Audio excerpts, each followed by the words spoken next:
maybe it's my polyamorous brain, my ability to accept and love more than one thing, idea, place, person. I could say, I love this town and I want to live here forever, while also knowing that I love that town and I want to live there forever, and I want to live everywhere and I want to meet everyone.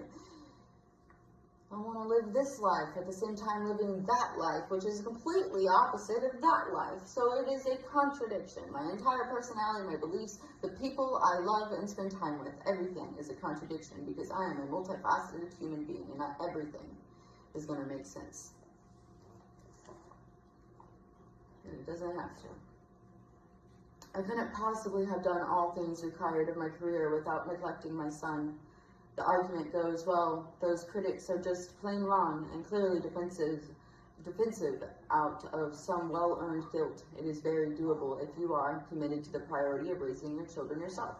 Part of a marriage which obviously provides two parents, willing to sacrifice some opportunities for the sake of family, willing to do without many things, but not family time and attention. Not willing to compromise on your conviction, no matter how pressed you get by circumstances or naysayers.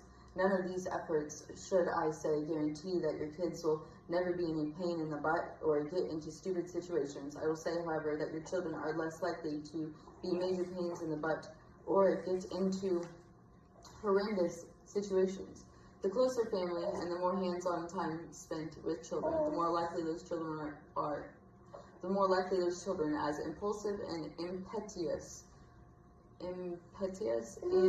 I-M-P-E-T-U-O-U-S, I don't think I've ever seen that word, impetuous as they normally are. Impetuous.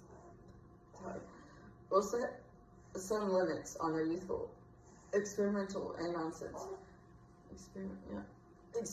Youthful experimentation and nonsense. Of course, it is also possible for a child brought up mostly in daycare or by nannies or babysitters to be successful, personally and professionally. I wouldn't dream of suggesting that there are any real benefits to children from having at-home parents. It's just a choice, like French or vinaigrette dressing on your salad, isn't it?